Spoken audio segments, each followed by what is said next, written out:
അത് വീട്ടിൽ പോയി ചോദിച്ചാൽ മതി. ഒരു പ്രത്യേക എക്സ്പ്രഷനാണ് അവർക്ക് ഹരമായി മാറിയത്. അങ്ങനെ ജെൻസ്. പ്രിയപ്പെട്ട സുഹൃത്തുക്കളെ, സഖാക്കളെ അവരെ ഒഴിവാക്കിയിട്ട് നമുക്ക് വീഡിയോ മുന്നോട്ട് കൊണ്ടുപോകാൻ പറ്റൂല. പിണറായി വിജയൻ എന്ന CPM-ന്റെ പ്രഗത്ഭനായ നേതാവ്, തലമുതിർന്ന നേതാവായിട്ടുള്ള, പഴയ മുഖ്യമന്ത്രിയായിട്ടുള്ള, ഇപ്പൊ പ്രതിപക്ഷ നേതാവാകും എന്ന് വിശ്വസിക്കുന്ന ശ്രീ പിണറായി വിജയൻ, അദ്ദേഹത്തെ കൂടുതൽ വിമർശിച്ചും അദ്ദേഹത്തെ കുറിച്ച് സംസാരിച്ചും തന്നെയാണ് ഞാനടക്കമുള്ള മിക്കവാറും എല്ലാ യൂട്യൂബർമാരും കഴിഞ്ഞ 5 വർഷം കാശുണ്ടാക്കിയത് എന്നതിൽ നിങ്ങൾക്ക് തർക്കമുണ്ടോ? ഇല്ല. അതായത് സഖാവ് പിണറായി വിജയനെ വിമർശിച്ചിട്ടും അദ്ദേഹത്തെ തെറി വിളിച്ചിട്ടും തന്നെയാണ് കാശുണ്ടാക്കിയത്. അതായത് സഖാവ് പിണറായി വിജയൻ തന്നെയാണ് ഇവർക്ക് അന്നം കൊടുത്തത് എന്നർത്ഥം. 10 വർഷം കേരളത്തിൽ ഒരു ഭരണം കാഴ്ചവെച്ചിട്ടും, അതും ഇതുവരെ കേരളം കാണാത്ത രീതിയിലുള്ള വികസന പ്രവർത്തനങ്ങൾ നടത്തിയിട്ടും എന്തുകൊണ്ടാണ് സഖാവ് പിണറായി വിജയന് തുടർഭരണം 3ാമതും കിട്ടാതെ പോയത്? ആലോചിച്ചിട്ടുണ്ടോ? ഉത്തരം സിമ്പിളാണ്. വികസനം മാത്രം പോരാ, ജനങ്ങളെ ചേർത്ത് പിടിക്കുന്ന ഒരു പരിപാടി ഇല്ല. അതായിരുന്നു പറ്റിപ്പോയത്. ഇപ്പൊ VD സതീശൻ ചെയ്യുന്നത് അതാണ്.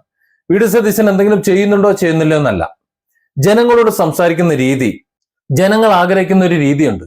ഒന്നും കിട്ടിയില്ലെങ്കിലും ഒന്ന് ചേർത്ത് പിടിച്ചിട്ട് ഒരു സാന്ത്വന വാക്ക് പറയാൻ ഒരാളുണ്ട് എന്നുണ്ടെങ്കിൽ അതിന് വാല്യൂ കൊടുക്കുന്ന ഒരു സമൂഹമാണ് നമ്മുടെ കേരള സമൂഹം.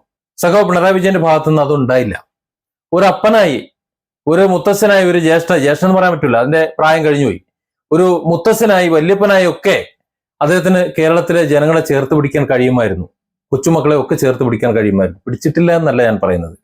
ഒരു വലിയ ചെമ്പ് ബിരിയാണി ഉണ്ടാക്കിയിട്ട് അതിൽ അറ്റത്തൊരല്പം കാക്കക്കാഷ്ടം വീണ് കഴിഞ്ഞാൽ ചെമ്പ് ബിരിയാണി മൊത്തം നമുക്ക് എടുത്ത് ഒഴിവാക്കേണ്ടി വരുമെന്ന് പറയുന്നത് പോലെ പിണറായി വിജയൻ പലരും ചേർത്ത് പിടിച്ചിട്ടുണ്ട്, ഒരുപാട് നല്ല കാര്യങ്ങൾ ചെയ്തിട്ടുണ്ട്. പക്ഷേ സ്പ്രെഡ് ചെയ്ത് പോകുന്നത് അദ്ദേഹത്തിന്റെ ജനവിരുദ്ധമായിട്ടുള്ള, ഞാൻ ജനവിരുദ്ധനാണ് എന്ന് സ്ഥാപിക്കുന്ന പ്രഖ്യാപനങ്ങളാണ്. അതൊരിക്കലും ഒരു ജനത ആഗ്രഹിക്കുന്നില്ല.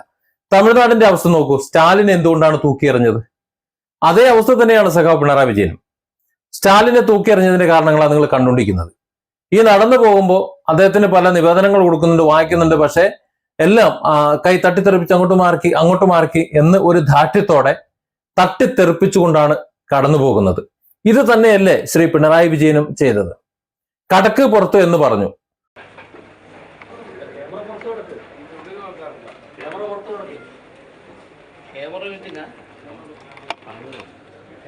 എന്ത് പറഞ്ഞതാണെന്ന്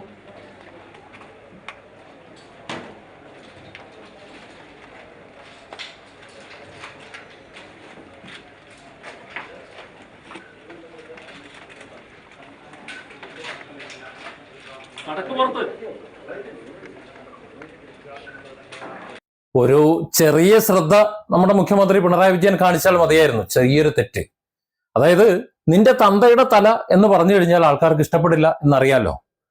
അതിന് പകരം അങ്ങയുടെ പിതാവിന്റെ മഹത്തായ ശിരസ് എന്ന് പറഞ്ഞാൽ മതി, അല്ലേ? അങ്ങയുടെ മഹാനായ പിതാവിന്റെ മഹത്തായ ശിരസ് എന്ന് പറഞ്ഞാൽ അത്രയും ഓക്കെ.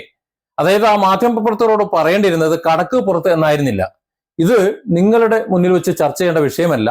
ചർച്ചയൊക്കെ കഴിഞ്ഞ് ഞങ്ങൾ നിങ്ങളെ അറിയിക്കാം, തൽക്കാലം നിങ്ങൾ പുറത്തേക്ക് പൊയ്ക്കോ, പിന്നെ ഞങ്ങൾ വിളിക്കുമ്പോൾ വന്നാൽ മതി എന്ന് മാന്യമായി പറഞ്ഞിരുന്നെങ്കിൽ തീർന്നേനെ. അതിനെയാണ് കടക്ക് പുറത്ത് കൊണ്ട് തീരുമാനമാക്കിയത്. പറയേണ്ടത് തന്നെയാണ്, അതിൽ യാതൊരു സംശയവും. വിളിക്കാതെ വലിഞ്ഞു കയറി വരുന്നത് പോലെ തോന്നിയിടത്തെല്ലാം വലിഞ്ഞു കയറി കോലും തൂക്കിക്കണ്ട് കുത്തിത്തിരിപ്പുണ്ടാക്കുക എന്നത് കേരളത്തിലെ മാധ്യമങ്ങളുടെ പ്രത്യേക ഒരു സ്വഭാവമാണ്. അത്തരത്തിൽ സ്വഭാവത്തിൽ കയറി വന്നവരെ കടക്ക് പുറത്ത് എന്ന് പറഞ്ഞത് ശരിയായ കാര്യം തന്നെയാണ്, അല്ല എന്ന് ഞാൻ പറയുന്നില്ല. പക്ഷെ നമ്മൾ ഓരോന്ന് പറയുമ്പോഴും ആ പറയുന്ന കാര്യങ്ങൾ മറ്റുള്ളവർ കാണുന്നുണ്ട്, ലോകത്ത് അത് അഡ്രസ്സ് ചെയ്യപ്പെടുന്നുണ്ട് എന്ന് മനസ്സിലാക്കി സംസാരിക്കണം. ഏതോ ഒരു സിനിമയിൽ പറയുമല്ലോ, എന്തെങ്കിലും പറയുമ്പോൾ തെളിവുകൾ ബാക്കി വെച്ചുകൊണ്ട് സംസാരിക്കരുത്. ഒരു പബ്ലിക് പ്ലാറ്റ്ഫോമിന്റെ മുന്നിൽ നിന്നുകൊണ്ട് സംസാരിക്കുമ്പോൾ നമുക്ക് അനിഷ്ടമുണ്ടെങ്കിൽ കൂടി നമ്മൾ സൂക്ഷിച്ച് സംസാരിച്ചില്ല എന്നുണ്ടെങ്കിൽ പിന്നീട് അത് പരന്നു പോകുമ്പോൾ, വൈറലായി പോകുന്ന സമയത്ത് ഏത് സന്ദർഭത്തിൽ ആരോട് എപ്പോ പറഞ്ഞതാണ് എന്ന് ആർക്കും അറിയാൻ കഴിയില്ല. ഇവിടെ പിണറായി വിജയൻ കടക്ക് പുറത്ത് എന്ന് പറഞ്ഞു, ഇത് മാത്രമാണ് വരുന്നത്.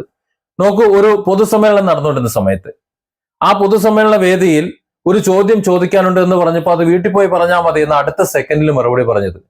കേരളത്തിന്റെ ആവശ്യം വളരെ കൂടുതലാണ്, അത് വീട്ടിൽ പോയി ചോദിച്ചാൽ മതി. തികച്ചും അബദ്ധമാണ് അദ്ദേഹം പറഞ്ഞത്, ഒരിക്കലും പറയാൻ പാടില്ല. അവിടെ ഒരു ഉമ്മൻചാണ്ടി സ്റ്റൈലായിരുന്നു എടുക്കേണ്ടിയിരുന്നത്. എന്ത് ചോദ്യം, സാരമില്ല, ഞാൻ ഇവിടെ തന്നെ ഉണ്ടാവും, ഒരു 10 മിനിറ്റ് ഒന്ന് വെയിറ്റ് ചെയ്യ്, ഇത് കഴിയട്ടെ നമുക്ക് ചോദിക്കാം എന്ന് പറഞ്ഞ് നമ്മൾ നായനാർ സ്റ്റൈലിൽ ഒന്ന് അവസാനിപ്പിച്ചിരുന്നെങ്കിൽ, ഇനി അതല്ലെങ്കിൽ പിണറായി സ്റ്റൈലിൽ തന്നെ അദ്ദേഹത്തെ ഒന്ന് മാറ്റി നിർത്തിയിരുന്നുണ്ടെങ്കിൽ സുഖമായിട്ട് ആ പ്രശ്നത്തെ അതിജീവിച്ചു പോകാൻ കഴിയുമായിരുന്നു. പക്ഷെ അതല്ല ചെയ്തത്. ഒരു ചോദ്യം ചോദിക്കാനുണ്ടെന്ന് പറയുമ്പോൾ അത് വീട്ടിൽ പോയി പറഞ്ഞാൽ മതി, വീട്ടിൽ പോയി ചോദിച്ചാൽ മതി എന്ന് പറഞ്ഞതോടുകൂടി ഒരു ധാർഷ്ട്യം, പിണറായിയുടെ ഒരു ധാർഷ്ട്യം. അതായത് 10 വർഷം ഇവിടെ ഇത്രയധികം വികസന പ്രവർത്തനങ്ങൾ കാഴ്ചവെച്ചിട്ടും ജനങ്ങളുടെ ഇടയിൽ ഒരു നിഷേധിയായിട്ട്, ഒരു ജനവിരോധിയായിട്ട് മാത്രമാണ് അദ്ദേഹത്തെ പ്രചരിപ്പിക്കപ്പെട്ടത്. അതിന് മറ്റു ചില കാരണങ്ങളും കൂടിയുണ്ട്. അദ്ദേഹത്തിന്റെ നവകേരള സദസ്സിൽ ജനങ്ങളോടുള്ള പെരുമാറ്റം, അദ്ദേഹത്തിനെതിരെ പ്രതിഷേധിച്ചവരോടുള്ള പെരുമാറ്റം, പോലീസിനെ എങ്ങനെ ഉപയോഗിച്ചു എന്നുള്ളത്, പോലീസിനെ ഗുണ്ടകളാക്കി കളഞ്ഞു.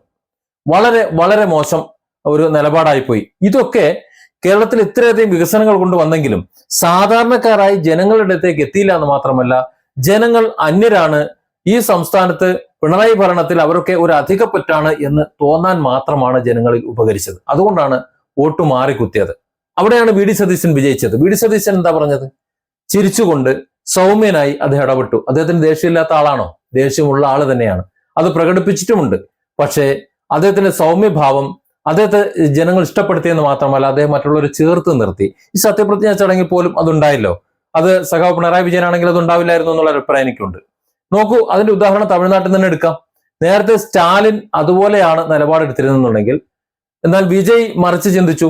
വിജയ്ക്ക് മറ്റുള്ളവരോട് ഇഷ്ടമുണ്ടോ സ്നേഹമുണ്ടോ അതൊക്കെ വേറെ വിഷയമാണ്. നാടകമാണോ നടനമാണോ എന്നുള്ളത് മറ്റൊരു വിഷയമാണ്. എന്തു തന്നെ ആയിരുന്നാലും ഈ ചേർത്ത് പിടിക്കൽ, ഈ അണച്ചു പിടിക്കൽ അത് തമിഴ് മക്കൾ മുഴുവൻ കണ്ടു. ആ തമിഴ് മക്കൾ അതുകൊണ്ട് തന്നെ ഒരു ഒറ്റ നിമിഷം കൊണ്ട് സ്റ്റാലിൻ എന്ന പേര് മാച്ച് അവിടെ വിജയ് എന്ന പേര് എഴുതി ചേർത്തു. അതാണ് ഉണ്ടായത്. ഇവിടെയും അത് തന്നെ. പിണറായി വിജയൻ എന്ന ആ പേര് മായ്ച്ചിട്ട് ഒരു സെക്കൻഡ് കൊണ്ടാണ് വി ഡി സതീശൻ എന്നുള്ള പേര് എഴുതി വെച്ചത്. നോക്കൂ, മുഖ്യമന്ത്രി പദം ഏറ്റെടുക്കാൻ വേണ്ടി വൈകിയപ്പോ കേരളത്തിലെ ജനങ്ങൾ ഒന്നാകെ വി ഡി സതീശൻ മുഖ്യമന്ത്രിയാകണം എന്ന് ആവശ്യപ്പെട്ടില്ലേ? പല കുത്തിത്തിരിപ്പുകളും പല മാധ്യമങ്ങളും ഉണ്ടാക്കി. പക്ഷെ അതൊന്നും വകവയ്ക്കാതെ ഹൈക്കമാൻഡ് വി ഡി സതീശനെ തീരുമാനിച്ചപ്പോൾ വലിയ കയ്യൊടിയോടെയാണ് ജനമത ഏറ്റെടുത്തത്. സത്യപ്രതിജ്ഞാ വേളയിൽ നമ്മൾ കണ്ടതല്ലേ? ഇതുപോലെ ഒരു സത്യപ്രതിജ്ഞ, ഒരു ഗവൺമെന്റ് സത്യപ്രതിജ്ഞ ഇതിനു മുമ്പ് നമ്മൾ കണ്ടിട്ടുണ്ടോ? അതായത് അദ്ദേഹം അത്രത്തോളം ജനകീയനായി മാറിക്കഴിഞ്ഞു. ഒരുപക്ഷെ ഉമ്മൻചാണ്ടിക്ക് ശേഷം ഇത്രയധികം ജനകീയനാകുന്ന മറ്റൊരു മുഖ്യമന്ത്രി ഇല്ല എന്ന് പറയാം. എന്നാൽ അതിനുശേഷം എടുത്തിട്ടുള്ള തീരുമാനങ്ങൾ നോക്കൂ. ചെറിയ കുട്ടികൾ, അതിപ്പോ വൈറലാണ്. ഒരു ചെരിഞ്ഞ് പല്ല് കടിച്ചൊരു ചിരി, അതൊരു ആക്ടല്ല. ആ സംഭവിച്ചത് മുന്നിലിരുന്ന ഒരു ചെറുപ്പക്കാർ പിള്ളേർ, അവർക്ക് ആഗ്രഹമുണ്ടല്ലോ അവരുടെ ബൈക്ക് മോഡിഫൈ ചെയ്യണം, കാർ മോഡിഫൈ ചെയ്യണം. ഒരു വല്ലാത്ത, പച്ചയ്ക്ക് പറഞ്ഞാൽ ഒലക്കയമേല നിയമങ്ങളാണ് നമ്മൾ ഇവിടുത്തെ നിയമങ്ങൾ. അത് തീരദേശ സംരക്ഷണ നിയമമായാലും മോട്ടോർ ആക്ട് ആയാലും എന്തായാലും കുറച്ചൊക്കെ ജനകീയമാകണം. അങ്ങനെ ഒന്നുമില്ല. വെറും കർക്കശമായ നിയമങ്ങളാണ് ഇവിടെ, കാടൻ നിയമങ്ങളാണ് ഇവിടെ കൂടുതൽ. അതിനൊക്കെ ഒരു മാറ്റം വരണം. ഇവർ ആഗ്രഹിക്കുന്നു ഒരു അല്പം മോഡിഫിക്കേഷൻ ഒക്കെ വേണം എന്ന് പറയുമ്പോൾ കൊള്ളാം എന്ന രീതിയിൽ നമുക്ക് നോക്കാം എന്ന രീതിയിൽ ഒരു ആക്ട് കാണിച്ചപ്പോ അത് നോക്കൂ, ഇത് വൈറലാണ്. വൈറൽ എന്ന് പറഞ്ഞാൽ കൊടൂര വൈറലാണ്.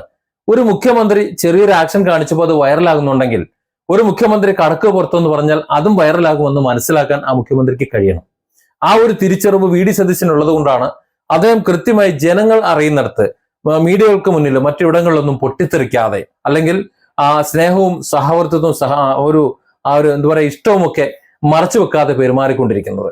അപ്പോൾ അത് നാടകമാണ്, നടനമാണ് എന്നൊക്കെ പറഞ്ഞാലും എന്ത് തന്നെ പറഞ്ഞാലും അത് ജനങ്ങൾക്ക് ഇഷ്ടമാണ്. ഈ ഒരു കാര്യം സഖാവ് പിണറായി വിജയൻ ചെയ്തിരുന്നുവെങ്കിൽ, പോലീസിനെ ഉപയോഗിച്ച് രക്ഷാപ്രവർത്തനം നടത്താതിരുന്നുവെങ്കിൽ, CPM-ന്റെ തനത് സ്വഭാവമായിട്ടുള്ള SFIയുടെയും DYFIയുടെയും ഗുണ്ടകളെ വെച്ചിട്ടുള്ള രക്ഷാപ്രവർത്തനം അത് നടത്താതിരുന്നുവെങ്കിൽ, അദ്ദേഹത്തിന്റെ വികസന പ്രവർത്തനം 10 വർഷമായിട്ട് കൊണ്ട് നടന്നിട്ടുള്ള റോഡുകളുടെയും പാലങ്ങളുടെയും കെട്ടിടങ്ങളെയും ഒക്കെ ആ വികസനം ജനങ്ങളെ ബോധ്യപ്പെടുത്താൻ കഴിഞ്ഞിരുന്നുവെങ്കിൽ, സർവോപരി ജനങ്ങളോടൊപ്പം ഒന്ന് ചിരിച്ച് ഒന്ന് കളിച്ച് അവരെ ഒന്ന് ചേർത്ത് പിടിച്ചിരുന്നുവെങ്കിൽ, ഒരു മുത്തശ്ശന്റെ സ്ഥാനത്ത് നിന്നിരുന്നുവെങ്കിൽ വേറെ വികസനങ്ങളും വേറെ ഒന്നും ചെയ്യേണ്ട ആവശ്യമില്ലായിരുന്നു. മൂന്നാമതും സഖാവ് പിണറായി തന്നെ മുഖ്യമന്ത്രിയായി ഇവിടെ വരണമെന്ന് കേരളത്തിലെ ജനങ്ങൾ വാശി പിടിച്ചതിനെ വി ഡി സതീശന് വേണ്ടി വാദിച്ചതുപോലെ സത്യത്തിൽ ഇവിടെ ഭരണമല്ല പഴിച്ചത്, സ്വഭാവമാണ്. ആ സ്വഭാവം ജനങ്ങൾക്ക് ഇഷ്ടപ്പെട്ടില്ല. ആ സ്വഭാവത്തിൽ നിന്ന് ഉരുത്തിരിഞ്ഞിട്ടുള്ള രക്ഷാപ്രവർത്തനങ്ങളും ജനങ്ങൾക്ക് ഇഷ്ടപ്പെട്ടില്ല. ഈ 2 കാര്യങ്ങൾ മാത്രമാണ് സഖാവ് പിണറായി വിജയനെ മുഖ്യമന്ത്രി എന്ന നിലയിൽ വീട്ടിലിരുത്തിയത്. CPM-നെ നാഥനില്ല കളരി പോലെ മുന്നിലേക്ക് എടുത്തിട്ടതും. ഇനി ഒരു ഭരണം ഇന്ത്യയിൽ CPM-ന് ഉണ്ടാകുമോ എന്ന് ചോദിച്ചാൽ കണ്ടറിയണം. Different angles. Don't forget to subscribe and support this channel.